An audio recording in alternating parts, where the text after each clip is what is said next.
Bolidréa, c'est en dur de la crème. Non. Est-ce que vous êtes prêts à Botaï? C'est bon? Alors écoutez chers amis.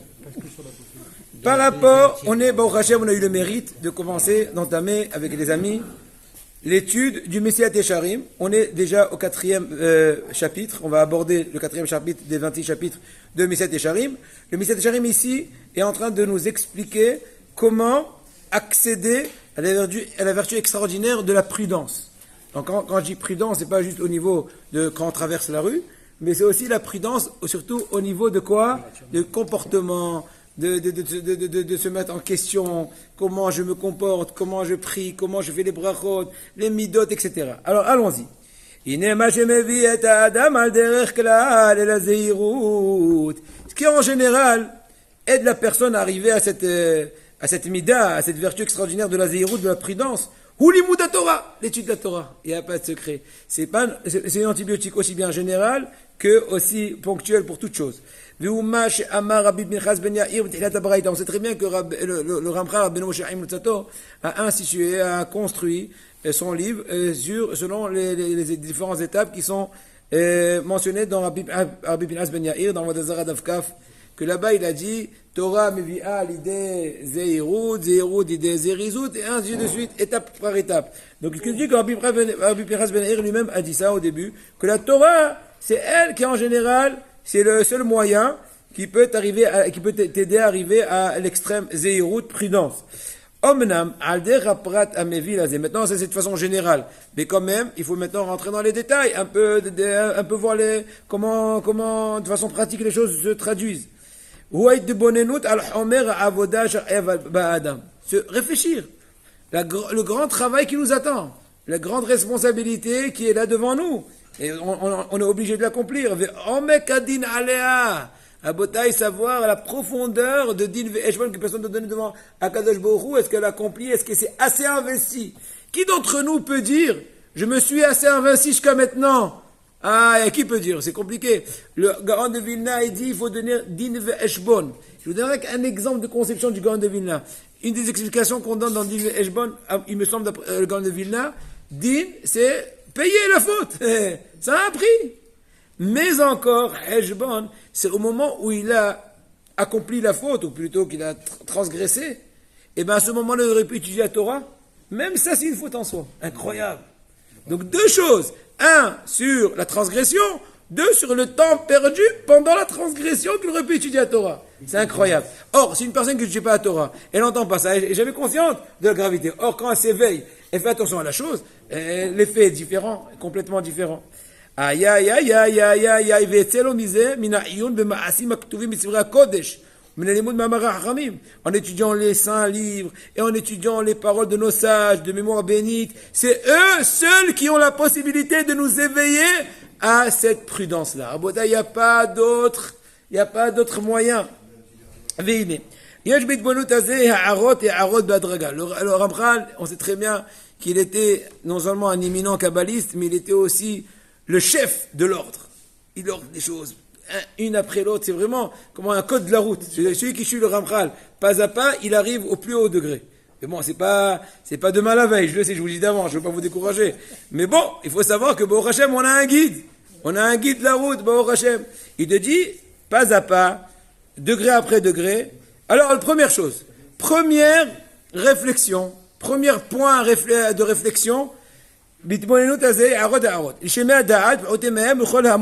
moi, le Ramchal, je vais te donner plusieurs points de réflexion. Pour ceux qui ont déjà l'esprit complet, c'est une expression qui veut dire ceux qui sont déjà bien poussés dans la dans la Torah. Pour ceux qui sont un peu moins, et pour les plus simples du peuple, dans Israël. Il commence. Écoutez, à beauté des conceptions qu'on a du mal à même pas penser à cela, mais regardez la réalité que le Ramchal nous dit.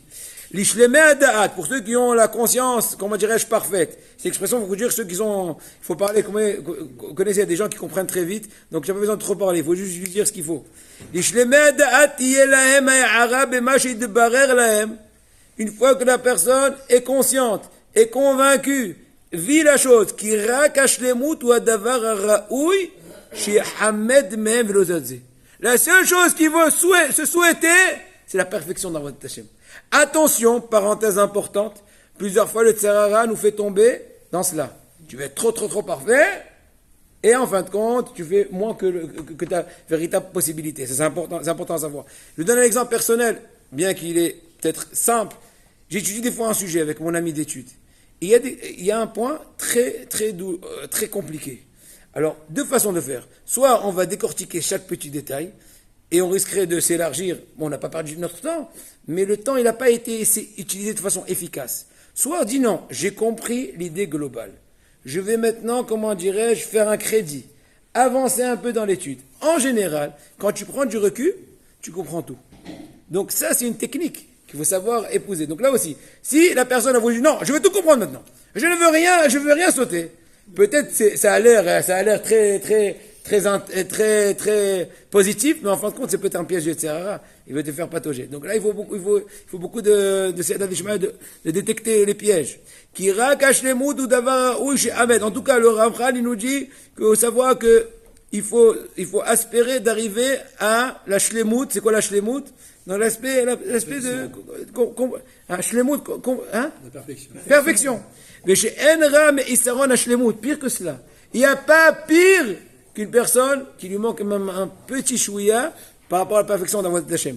Qui n'est שהתבאר זה אצלם, והתבאר להם כמו כן היות האמצעים אליו המעשים הטובים ומידות טובות. Une fois que personne elle est consciente, et ce qu'on a parlé, le Ramchal a parlé ça dans l'introduction de son livre, le Messiah Tesharim. Il faut savoir que la seule possibilité d'arriver à la perfection, c'est l'accomplissement des mitzvot et l'observation de la Torah, n'est-ce pas, tous les détails.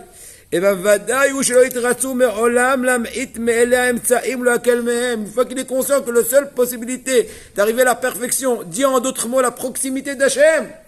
Va'ani kirvat Elokim litov, comme ce que tu le rappelles au début au nom de David Ameler.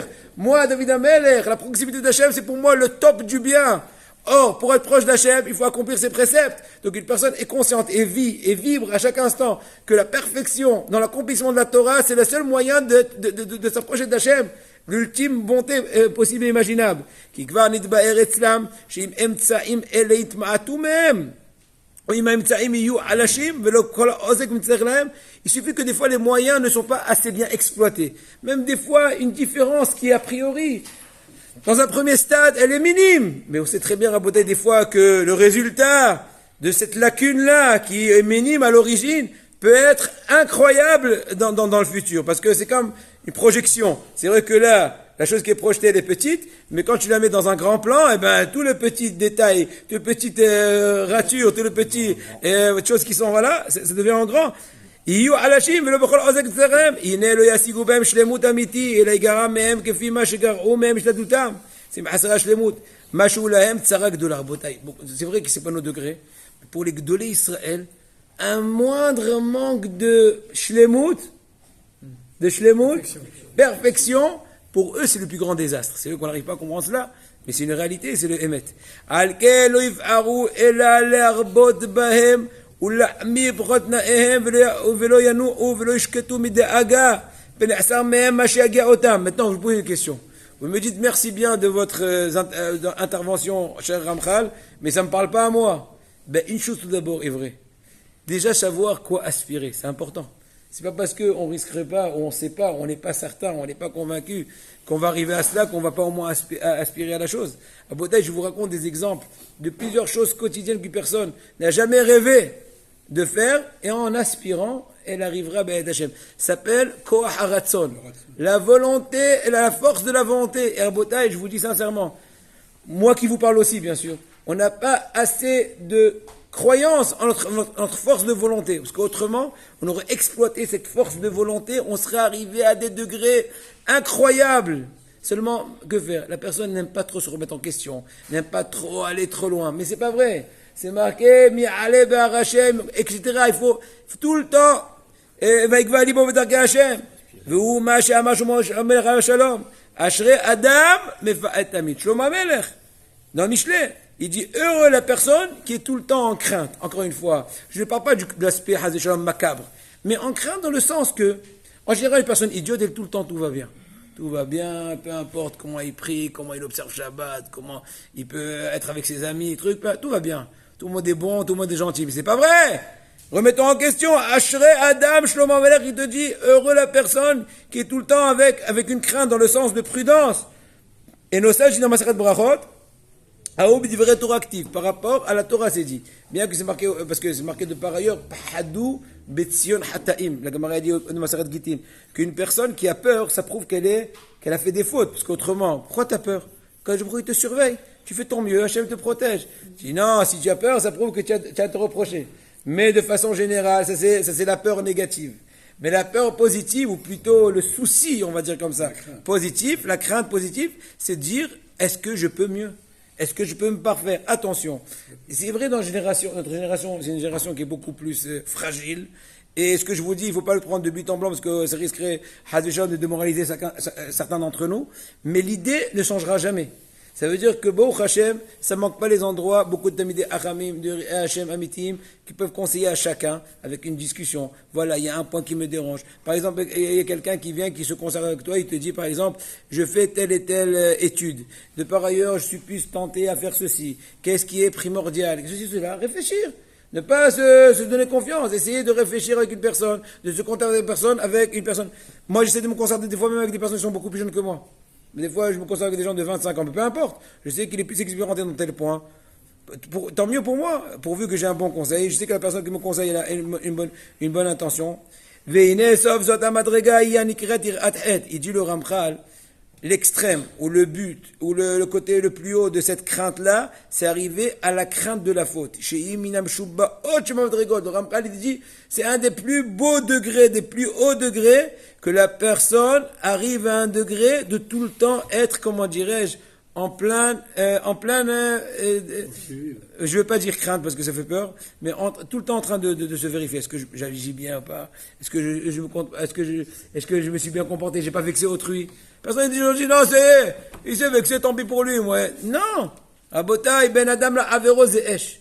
Par rapport au lien entre un homme et son ami, c'est pire que du feu. Être très vigilant de ne jamais vexer personne, même par erreur. Et si tu sens que personne s'est vexé de toi, rabaisser la ga'ava, dire demander pardon à Botaï, personne n'a perdu son honneur en venant demander pardon. Au contraire, une personne qui s'est demandé pardon, ça prouve qu'il a un certain degré. Une personne qui reste gonflée, Hachem Azor, je sais pas quoi lui faire. Hachem Azor, mais en tout cas, voilà. Aïe, aïe, aïe, on finit encore un tout petit peu. Vous entendez Rabotai dans le monde futur, c'est marqué dans la Gemara, que dans le monde futur, les tzadikim, chacun va, entre guillemets, être un peu brûlé par la houpa, par le dé de son ami. Dans d'autres mots, la kin'a positive, la jalousie positive, pas négative. Il dit, aïe, aïe, aïe, aïe, j'aurais pu encore faire un petit effort et arriver au degré. Regarde-lui, il était que moi en classe. C'était le moyen. Et regarde où est-ce qu'il est arrivé. Oui, parce qu'il s'est donné à fond. C'est marqué dans la Gemara, on finit avec cela, Rabotai. C'est marqué dans la Gemara un truc extraordinaire. Que dans le monde futur, on verra la différence, c'est marqué dans le pasouk, qu'on verra la différence entre celui qui a servi Hachem et qui n'a pas servi Hachem. La Gemara dit, c'est quoi un des exemples? Entre une personne qui a révisé sa Gemara, imaginons, son traité, 100 fois, et celui qui a révisé 101 fois. Vous pouvez mettre 100 fois réviser une Gemara, pourvu qu'on la révise même 3 fois ou 4 fois. Je dis oui, parce que 100 fois, c'est une expression du mais personne qui a fait 101 fois, c'est au-delà de l'au-delà. Cette différence, certes, d'une fois entre 100 et 101, elle a l'air au niveau numérique nulle et petite, mais dans le fond d'expression de l'amour et de l'attachement, j'ai déjà raconté l'histoire avec celui qui a révisé Maseret Hagiga plusieurs fois et qu'il était pas marié, etc. On raconte qu'une femme qui est venue, qui commençait à pleurer, etc. Et en fait, c'est avéré que c'était la Maseret elle-même qui est venue. Et après elle a disparu, après la Levaya. Bon, c'est une longue histoire, mais je vous ai raconté ma match sur un pied. À Botaï, c'est pour ça que maintenant, très important d'étudier Pirkei Avot, les maximes de nos pères. Il faut savoir que en lisant, en étudiant, à chaque moment tu étudies la Torah de ce tzaddik-là, que ce soit Rabbi Hanan ben Dossa, Rabbeinu Akadosh, tous ces Tanaïm, au moment où tu étudies leur Torah, leur srout, leur mérite s'éveille et te protège. C'est marqué dans la Gemara, Maseret Evamot, il me semble dans Tzadik Vav, qu'au moment où tu parles la Torah du Tzadik, ces lèvres du Tzadik, ils étudient avec toi. Et donc c'est un grand mérite à Botaï. On cherche tellement de sgoulottes. À Botaï, la sgoula la plus grande, c'est de s'asseoir, étudier la Torah, de se renforcer. L'honneur de la tefila, à Botaï. L'Yetzerara, il lutte très fort contre cela. papoter au milieu, faire des signes, rabotaille, se surpasser, c'est dur, tant mieux. C'était facile, le mérite, le salaire, il est en fonction. Puisque c'est dur, puisque tu donnes un bon exemple, et tu exprimes ton sérieux dans ton comportement dans la tfila, dans le respect du silence, dans le respect de répondre de Kaddish à voix haute. Pas comme une, amen, c'est bon, amen. Avec Simre, avec tonus, avec force. Ben, Hachem, on vous bénit à tous. On bénit aussi notre Rabbi David Hanina Pinto, que je vous donne longue vie et santé, et bonheur à lui et toute sa famille. Et vous tous, que vous continuez à être extraordinaires. Voilà, le Rav Hillel Shabbat, vous avez un grand mérite, vous avez un privilège. Baruch Hashem, Asherichem. Et bien, Hachem, que vous tous, chacun, il vous donne, Mishalot Ibrahim Letova, c'est l'Eshma, Amen, Generaton. Et Anna Ben Akash Omer.